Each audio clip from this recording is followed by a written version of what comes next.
శ్రోతలకు నమస్కారం. ఇవాళ మన కథ మోపు. రచన బులుసు సరోజినీదేవి గారు.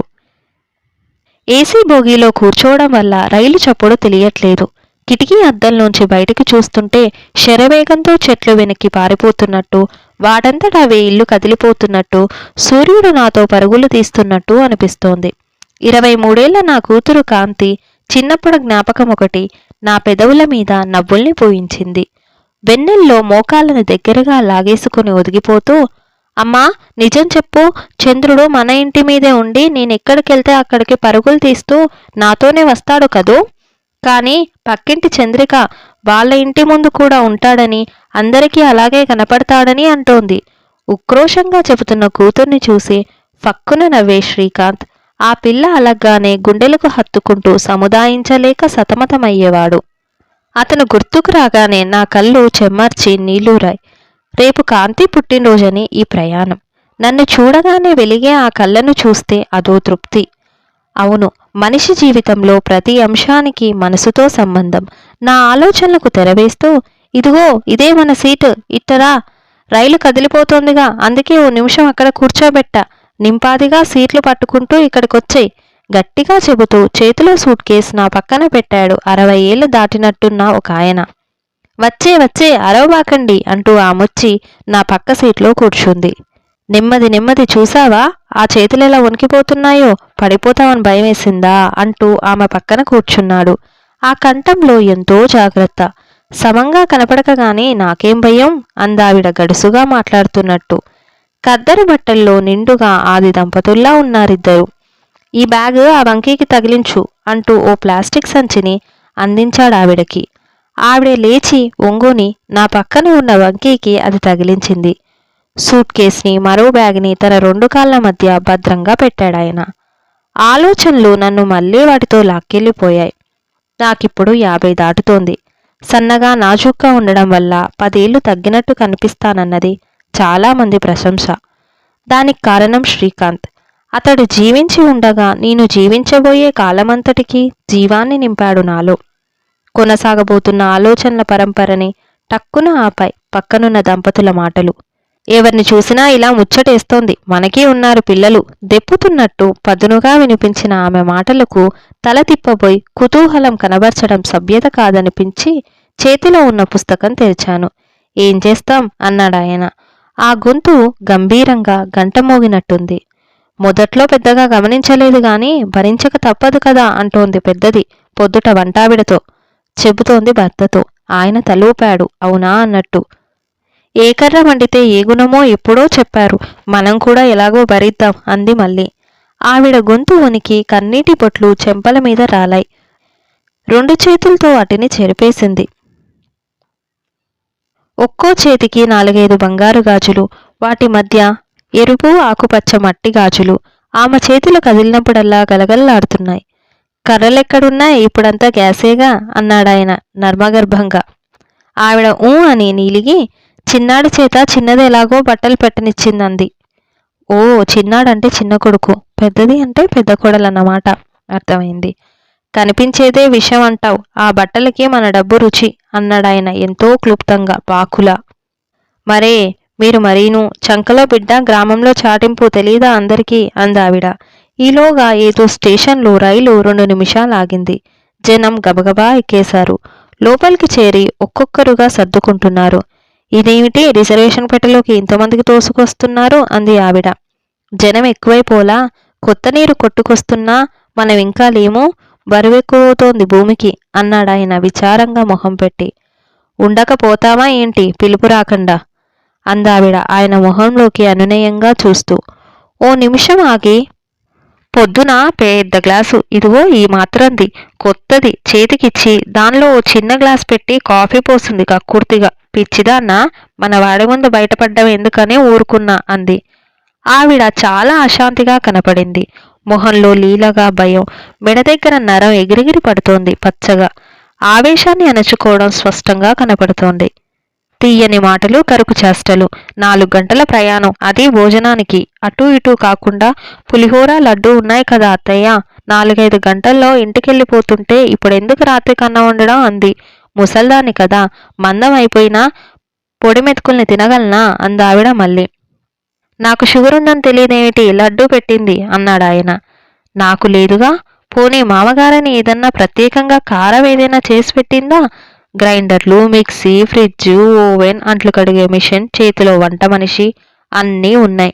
ఉద్యోగాలు చేస్తే వంట వండుకోము? ఏం కష్టపడాలి చేయడానికి? అయినా మీ పుట్టినరోజు వదిలేసి 10 ఏళ్ళు పోయాక నా పుట్టినరోజున చేస్తారు షష్ఠిపూర్తి. పెద్ద ఆయన అప్పుడప్పుడు అటు ఇటు చూస్తున్నాడు. పోన్లే ఇదైనా చేస్తారనుకున్నామా అన్నాడు. తెలుసా అందావిడ. నువ్వు చెప్పందే అన్నాడాయన కుతూహలంగా.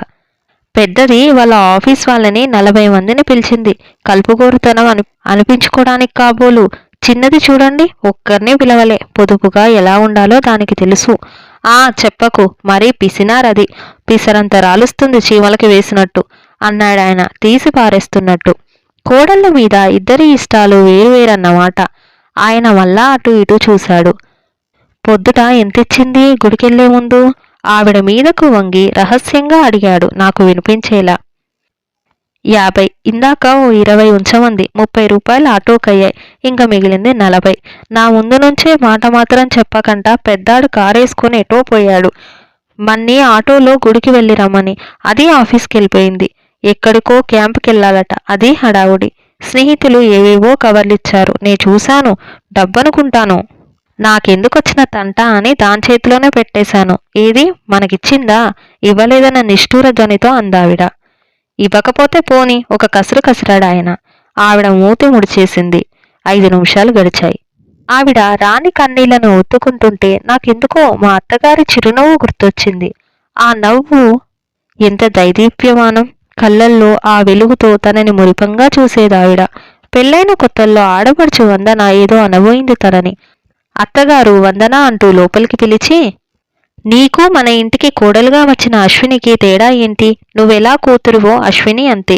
జీవితం పట్ల సరైన అవగాహన తెచ్చుకో. డబ్బు, అహం పిచ్చితో చేసే పిచ్చి చేష్టలు నేనెన్నడైనా నేర్పానా నీకు? వదిన అంటే అమ్మ తర్వాత అమ్మ అని బయటికి వచ్చి ఆ మాటలు నేను విన్నానని తెలిసి దగ్గరగా తీసుకొని 2 కళ్ళు తమాషాగా ఆర్పి విషయాన్ని తేలిక చేసిన అత్తగారి అమ్మతనం శ్రీకాంత్లోనూ ఉండేది. మరికొద్ది రోజులకే తన తల్లిదండ్రుల షష్ఠిపూర్తి ఘనంగా చేసి కేవలం 2 రోజుల తాత్కాలిక అనారోగ్యంతో ఈ లోకం నుండి అతడు సెలవు తీసుకున్నాడు. అయినా తనని ఈనాటికి ప్రాణంలా చూసుకునే అత్తమామలు గుర్తొచ్చి ఆనందంతో కళ్ళు చెమ్మార్చాయి. ఈలోగా మళ్ళీ ఒక మాటతో ఇహంలోకి లాక్కొచ్చేశాడు నా సీటు పక్క ఆయన. ఇంకా నయం, మన దగ్గర ఓ ఇన్ని లకారాలున్నాయని ఏనాడూ బయట పెట్టలేదు నేను. లాగేసుకోరు. ఈ షష్ఠిపూర్తి హడావుడే లేకపోతే ఇద్దరికీ చెరో 20,000 మిగిలేవేమో అని క్షణమాగి, ఇద్దరూ వంతులేసుకునే చేస్తుంటారులే అన్నాడు. అయినా ఈవిడ మాట్లాడలేదు. ఓహో అలకా అన్నాడు గొంతు కాస్త తగ్గించి. నా మొహం మండ సంబడం అందావిడ. నవ్వాగక పొట్టలోనే నవ్వేసుకున్నాను నేను. 10 నిమిషాల నిశ్శబ్దం. ఆయన పదే పదే ఆవిడ మొహంలోకి గుచ్చుగుచ్చి చూస్తున్నాడు. ఆవిడ తగ్గేది లేదు అన్నట్టుంది. కాస్తంత పులిహోర పెడతావా అన్నాడు ఆవిడ్ని ప్రసన్నం చేసుకునే ఎత్తుకడ కాబోలు. ఆయనకు ఆకలనగానే ఆవిడ అలక అటకెక్కింది. అయ్యో ఆకలికి క్షణం ఆగలేరు, ఉండండి అని పెట్టింది. తింటుంటే, అయినా పెద్దోడింట్లో అదేమిటండి 2 పూటలా టీ, టిఫిను పనిమనిషికి? నేనెరుగను అంత దుబారా. నేను మాట్లాడకపోయినా మన నరసమ్మ నోరు మూసుకొని తన పని తాను చేసుకుపోతుంది. ఏనాడైనా ఇలా దోచిపెట్టామా? ఇలా ఉంటే పిల్లలకి మనం పోయాక ఏమివ్వగలం? పనిదానికి ఇదంతా అలవాటైపోతే ఆశ ఎక్కువైపోదు. డబ్బంటే లక్ష్యం లేదు, పెద్దవాళ్ళంటే లెక్కలేదు అంది. ఆవిడ మాట్లాడుతూ ఆయాసపడుతోంది పులిస్టాపులు లేక. లక్ష్యం కాదే పిచ్చి మొహమా, మనం వెనకేస్తున్నాంగా, అదీ సంగతి. ఆడపుటక పుట్టలా? ఆ మాత్రం తెలీదు? ఓ జాకెట్ ముక్కైనా పెట్టాలని అన్నాడు సాగదీస్తూ. అసలు పెద్దదాన్ని ఏడిపోయిందో తెలుసా? మన తదనంతరం కాకుండా ఇప్పుడే ఇల్లు పొలం రిజిస్ట్రేషన్ చేయించేయాలని. ఆ మధ్య ఇలా డబ్బులు లాగడం కోసమే. పెద్దాడ ఉద్యోగం చిక్కుల్లో ఉందని లకారం మన దగ్గర గుంజారేమో అని నాకు అనుమానం అంది ఆవిడ. ఆవిడలా అనగానే ఆయన, అదే చిన్నదలా అడిగితే ఊరుకుంటుందేమిటి? ఆరాలు తీయదో? మనం బ్రతికుండగానే ఆస్తి పంపకాల గురించి ఆలోచిస్తామేంటి అంటూ మెడ మీదకి వంగి చూసి, నీ మెల్లో చంద్రహారాలేవి అని ఒక దీర్ఘం తీశాడు. ఆవిడ వచ్చే ముందు ఇంట్లోనే అట్టే పెట్టానంది. ఇలా ఎంతకాలం? పిల్లలకు పెళ్ళై మంచి ఉద్యోగాలుండి వాళ్ళు స్థిరపడ్డాక కూడా కూడబెడతారు. మా నాన్న ఆనాడు పెళ్లిలో కొన్న గడియారమే ఇప్పటికీ మీ చేతికి కాయగాసిపోలేదు. నాకు మాత్రం నా మొగుడు మంచి కొత్త వాచి పెట్టుకుంటే చూడాలనుండదా అని మళ్ళీ కళ్ళొత్తుకుంది ఆవిడ. మాట్లాడకలాగా, మన దగ్గర డబ్బున్నది తెలిసిందా పెద్దది తగలెట్టేస్తుంది. చిన్నాడు మానేసిన పేకాట మళ్ళీ మొదలెట్టేస్తాడు.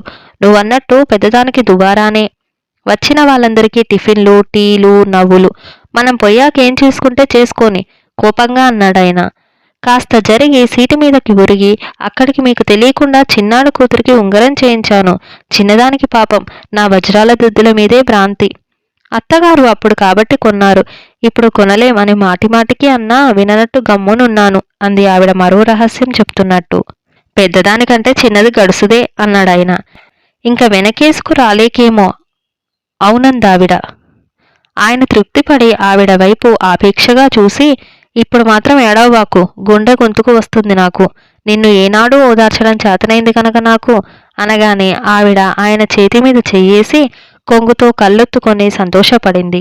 ఇదంతా ఓ 2 గంటల నుంచి చూస్తున్న నాకు పిచ్చెక్కిపోతోంది. వాళ్ళ తత్వాన్ని అంచనా వేస్తోంది నా మనసు. ఆవిడ హఠాత్తుగా లేచి నా పక్కన వంకీకి తగిలించిన బ్యాగుని పీకడం మొదలెట్టింది. తీసిచ్చాను. దానిలోంచి ఓ సీసా తీసి, మంచినీళ్ళు సీసాతో తాగలేను, గ్లాస్ లేదు అంది. నా బ్యాగులో చిన్న గ్లాసుంటే తీసిచ్చాను. ఆవిడ తాగిచ్చేస్తూ, మా కోడలు గ్లాస్ పెట్టలా అంది. మర్చిపోయి ఉంటారు అన్నాను నేను. కాబోలు అన్నాడాయన. ఆయన ఒక్కొక్క మాటలో బోలెడన్ని వ్యంగ్యార్థాలు ఉండడం గమనించాను. పక్క స్టేషన్లో దిగిపోతాం. ఎండలు తీవ్రంగా ఉన్నాయని మా కోడలు మాకు ఏసీ టికెట్లు తీసింది. మా అబ్బాయి మేం బయలుదేరేసరికి రాలా. తర్వాత కాసేపట్లోనే మరో ట్రైన్ ఉందట, దానిలో వస్తారట వాళ్ళు అంది. మీరెక్కడికి వెళ్తున్నారు? ఇప్పటికి నన్ను మనిషిలా గుర్తించిందావిడ. చెప్పాను. అంత కిందట వాళ్ళ మాటలు గుర్తొచ్చాయి. మనని ఏసీ పెట్టెలో ఎందుకు పంపిస్తోందో తెలుసా? మనం చిన్నాడికి వీళ్ళు బాగా చూసుకుంటున్నారని గొప్పలు చెప్పాలని. తెలివితేటలు అన్నాడాయన. ఆ తర్వాత నేను అడగకుండానే వాళ్ళ వివరాలన్నీ పూసగుచ్చినట్టు చెప్పిందావిడ.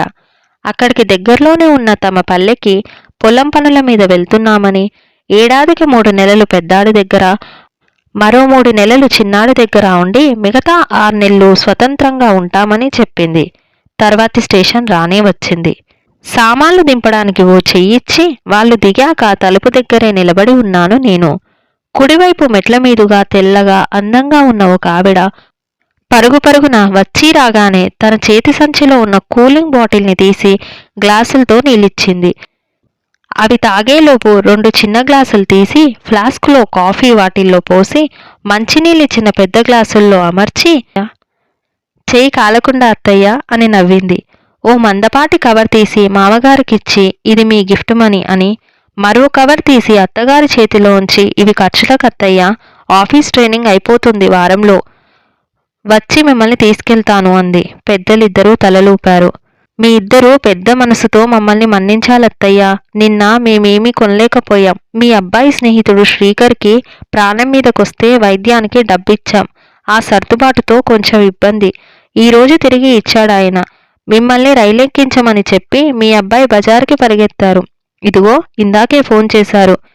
మీకో కంచిపట్టు చీర, మామగారికి వాచి, పట్టుబట్టలు కొంటే తప్ప ఆయనకు శాంతి లేదు. అదిగో చూడండి మాటల్లోనే ఎలా వస్తున్నారో. ట్రైన్ ఊపందుకున్నాక పరుగులు పెడుతూ ఆఖరి పెట్టెలోకి ఎక్కినందుకు చీవాట్లు పెట్టండి అంది దూరంగా వస్తున్న భర్తని చూపిస్తూ. అతను వడివడిగా వీరిని సమీపించి పెద్ద పెద్ద కవర్లని తల్లిదండ్రుల చేతుల్లో ఉంచాడు. అతని మొహం సంతృప్తితో వెలిగిపోతోంది. తండ్రిని దగ్గరగా తీసుకొని కౌగిలించుకున్నాడు. అత్తగారిని పొదివి పట్టుకుంది కోడలు. ఈ తరం అంటూ ప్రయాణం మొత్తం దెప్పిపొడిచిన ఆ ముసలి దంపతుల పిల్లలే వాళ్ళు. పెరుగుతున్న ధరలు, ఫాస్ట్ జీవితాల్లో ఎదుర్కొనే ఇబ్బందులు, కష్టాలు, వాటి మధ్య నిరంతర పరుగులు, నిలబెట్టుకుంటున్న విలువల్ని అర్థం చేసుకొని మంచి అవగాహనతో పిల్లలకి ఆలంబనగా నిలబడాల్సింది పోయి గోలగోల చేసింది వీరే. వీళ్ళిద్దరూ ఇందాకటి వరకు రైల్లో ఆడిపోసుకున్నారన్న నిజం పిల్లలకి తెలిస్తే, వీళ్ళ ఆరోపణలన్నీ నేతిబీరకాయలని ఒకసారి తెలిస్తే, ఏ మనిషికైనా ఉండేది ఒక బ్రతుకే. ఎవరి బ్రతుకు వారిని బ్రతకనివ్వాలని ఇంకితం పెంపకంలో నేర్పితే చాలు కదా.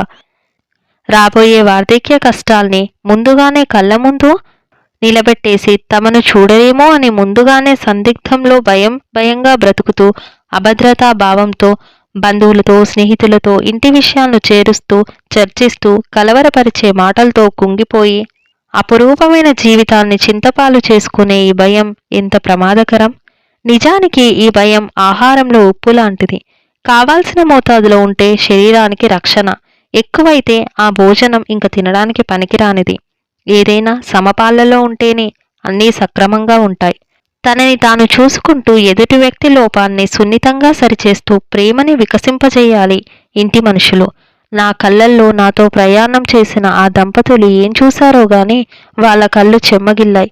ఆ చెమ్మగిల్లిన నీటిలోని ఉప్పు ఉంది తగినంత. వారు మౌనంగా నా చూపుల్లో చూపులు కలిపి సెలవన్నారు. ఆ కళ్ళల్లో ఇప్పుడు పిల్లల పట్ల ప్రేమ, జరిగిన విషయాల పట్ల పశ్చాత్తాపం నాకు స్పష్టంగా కనపడుతోంటే రైలు కదిలింది. ఇంతటితో ఈ కథ సమాప్తం. ఈ వీడియో మీకు నచ్చినట్లయితే లైక్ చేయండి, షేర్ చేయండి, ఛానల్ని సబ్స్క్రైబ్ చేయండి. Thank you.